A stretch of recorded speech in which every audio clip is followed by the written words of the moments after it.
I researched top FPL content creators and experts to see who they were picking in their teams. And I'm going to take you through what I found in this video.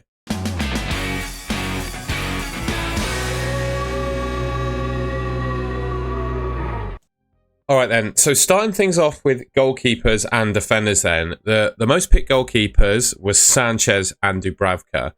No one picked a goalkeeper that wasn't Rob Sanchez. So he is, I would suggest, the absolute consensus pick amongst the content creators and experts that I looked into. Dubravka's the 4 million. I think he's going to be pretty much every team. I wouldn't be surprised if amongst engaged managers, he's probably the most picked player in the game. I remember a few seasons ago, Ben Foster, when he played for Watford as they got promoted, he was priced at 4 million. I think he was the most popular asset in the game. You know, a 4 million starting goalkeeper is just, you know, why wouldn't you pick them? So Sanchez and Dubravka, everyone's gone for them. There was a little bit of a mixed bag in terms of the 6 million defender pick and the two 4.5s. The standard structure is a 3-5-2, a premium defender, a 4.5, and Neco Williams, basically. Pretty much everyone has Neco Williams in their team too. Then we've got Konsa and a Steve on the bench. Steve is the consensus 4 million pick. Between Van der Ven and Konsa, there's a couple of others, which we'll talk about in a second. But the most popular are Virgil van Dijk, Van der Ven, and Williams. And I'll talk about some alternatives now.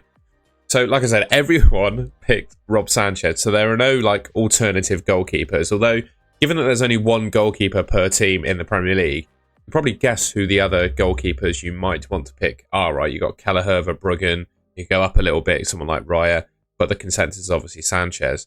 Other defenders, Chris Richards did quite well in terms of selections. I think he looks pretty good from a defensive contribution point of view, but the opening fixtures for Palace are just a little bit tough. So I think you're probably relying quite a lot on those defensive contribution points. Another 6 million defender that did quite well is Guardiola. Doesn't surprise me, to be fair. I think he offers quite a bit of goal threat from set pieces. Liverpool didn't look amazing in the Community Shield against Crystal Palace. I think they'll be fine scoring a lot of goals with Liverpool, but defensively might be a little bit more open, I would suggest, this season. But the consensus pick is Guardiola, well, other than Van Dijk. You know, Man City have got good fixtures. He offers good goal threat. They probably improve and keep some clean sheets. Pedro Porro got a few picks as well. Opening fixture against Burnley is good, but I can't bring myself personally to spend 5.5 million on a Tottenham defender. And another 4.5 million defender that got a bit of love was Diouf of West Ham. Now, Wan-Bissaka did okay in terms of attacking returns and defensive contributions last season.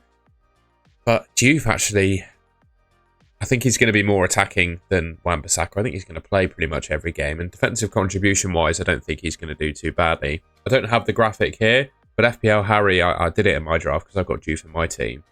The rotation between Richards and Diouf is actually really good. And for the first 10 game weeks, at least one of these players has a good fixture and they rotate really nicely.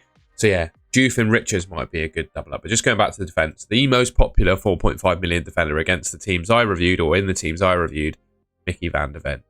Just quickly, I wanted to say that all of the expected points data you see below the players is provided by Fantasy Football Hub. And at the end of the video, you'll see an AI rating for this team. You can use the link in my description to get your team rated by AI totally for free. And if you like what you see in the Fantasy Football Hub product, you can get 50% off signing up using the link in the description below. And if you don't win your mini league this season, Fantasy Football Hub are so confident in their product, you get your money back. So yeah. Sign up, Fantasy Football Hub, link in the description below. On to the midfield then, and, well, a few had Morgan Rogers in there. He's the main talking point I'd suggest, but given he could potentially be injured, and a lot of the team reveal videos and tweets I looked at were sort of before the last Villa pre-season friendly, so things may have changed on Rogers. And it looks like quite a lot have gone for a 6.5 million midfielder as well, so that SAR spot you can see there could be Rogers, could be another 6.5 million mid. We'll talk about who they've gone for in a second. But the grand consensus for the rest of the other four midfielders is pretty standard. Everyone's got Salah, everyone's got Palmer. Genuinely, there was not a team that didn't have Salah or Palmer in it.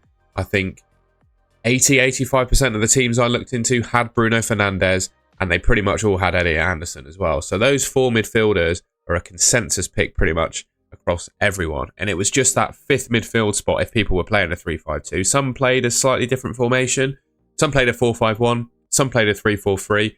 So there's like one more spot if you're playing five in midfield. I've showed Sar here because well, if you pick Rodgers with this team, you actually can't afford it. So what I've done is I've picked Salah for effect, and then I'll talk about the other players. Obviously, Rodgers, he was in a few, but he's currently injured. Whether these content creators and experts start with Rodgers in their team, not sure. All depends on his fitness status. So he's obviously going to be a popular pick if he's confirmed fit. Njai was in a lot of teams as well. Obviously, he's got a good fixture against Leeds. Actually, the first three for Everton are not bad. Look like they're about to sign Jack Grealish as well. Whether that improves or negates Njai, I don't know. But looks like he's going to take penalties. He's a really good player in his own right. Just do you want to bring yourself to pick an Everton midfielder? Bert's got a couple of picks. I think he's going to do well for Liverpool, don't get me wrong. But I think, for me personally, I'd rather spend the 0.5 million on Bruno Fernandes. He's proven and trusted in the Premier League. He plays every game, and he's going to get some of those defensive contribution points as well. And I'm not sure Wirtz is going to do that. I just think at 0.5 million more, you're probably best off getting Bruno. And then Kudus with Tottenham, who I actually think is going to do pretty well, to be fair. That Man City fixture in the middle might look a bit tough, but Tottenham have got a fantastic record against Man City. Every time they play, they don't necessarily win every time. They do always manage to score goals. And Kudus, I think he's going to get good minutes now. Maddison's done his ACL. Kulusevski's out. I think that opens the door for Kudus to get some good minutes. So these are the other midfielders that these guys I looked at picked. All right, up front, two up front, and the consensus, everyone, right? Everyone has got Ollie Watkins in their team. 100% of the teams I looked into had Ollie Watkins, and I'm not sure it's a surprise as to why, really. He's going to start for, I think, Aston Villa. They've obviously signed another forward as well, but I don't see him disrupting, at least at the start, I don't see him disrupting Watkins' starts.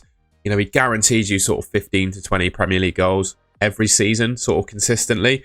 Villa have got good games, and I think there's question marks pretty much about every other forward in the game right now. João Pedro's the other one that seems to be the consensus. I think with Solanke, not featuring in pre-season so far, you can't really pick him. And for me personally, I think João Pedro is the best alternative. I think the content creators and experts I've looked at agree. The best alternative, probably going to start the opening fixtures for Chelsea. He's looked really good, obviously, in pre-season and the Club World Cup. And what you've got here is a Chelsea striker starting for 7.5 million. They're one of the best teams in the league, right? And he's starting for them. So I think he represents good value there. Not necessarily a long-term pick all season. And I think the one worry you do have with João Pedro, if he ever gets phased out of the team due to form or Delap looking really good, you could see a price fall. That's the only thing that worries me about João Pedro. He could get bitten by a price fall at some point. But the consensus seems to have gone with him. And then the other striker, you can see there, Mark Gue. I mean, he signed for Sunderland. I think there's a clause in his contract where they get a fee if he doesn't play, or Chelsea get a fee if he doesn't play a certain number of minutes. I think he will play some games, and I think some of the content creators and experts agree. Other strikers they've picked, although to be honest, that's the consensus of the two, but people that have gone, a couple went for a 3-4-3, so they've picked Wood as well, in addition to João Pedro and Solanke. A couple upgraded their midfield a little bit, so went Strand Larsen over João Pedro. And then a couple, I think the ones on 4-5-1 had Thiago on their bench. I think 6 million is a good price for him. He's going to start for Brentford, I think. Wissa, I think, is refusing to play, refusing to train. He's going to leave Brentford as Wissa, isn't he? Let's be honest. I think Thiago's going to play. It's just a question of how good are Brentford actually going to be and how many goals is he actually going to score. He's pretty unproven, I'd suggest, in the Prem. Strand Larsen, if you ignore the Man City fixture, I think he's going to be a really nice FPL option. I think he scored something like 14 goals in the Premier League last season. A really good record towards the back end of the season as well. And yeah, I think he's a really accomplished, and good striker. And I think with no Cunha, probably takes penalties for Wolves as well. And then Chris Wood, 20 Premier League goals last season. I would question what Nottingham Forest are going to look like this season. They've been poor in I'll say defensively sound, attackingly poor in pre-season. I think they're still adjusting to playing without Elanga. I think they've scored like just 1 or 2 goals over pre-season, which isn't great. So those are the alternatives. Just going back to the team and its overall rating, yeah, the consensus is Watkins and Pedro. So the team, again, just to remind you, Sanchez, Virgil van Dijk, Van der Ven, Neco Williams, Salah, Palmer, Bruno Fernandes, Sarr, Anderson, Watkins, and João Pedro up front. And this time, this team is actually affordable. So if you went into FPL and built this team, you can afford it. 66.6 expected points with Salah as your captain. And according to the Fantasy Football Hub AI, remember, link in the description to get your team rated by their AI.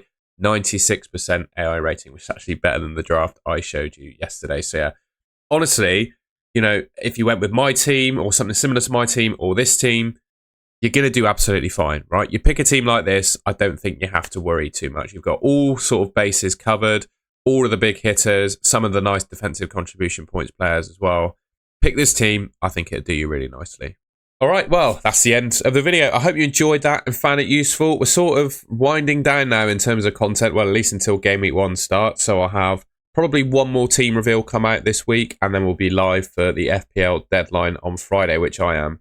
I'm really excited to get the game going now. I've made enough drafts and enough videos now. I'm just ready to get going. So if you've enjoyed the content, once again, please leave me a like rating. I'll have plenty more FPL content coming your way throughout the season. So if you want to catch that, please subscribe to the Golden Goal channel, which should be just here on your screen. And yeah, thank you very much for watching.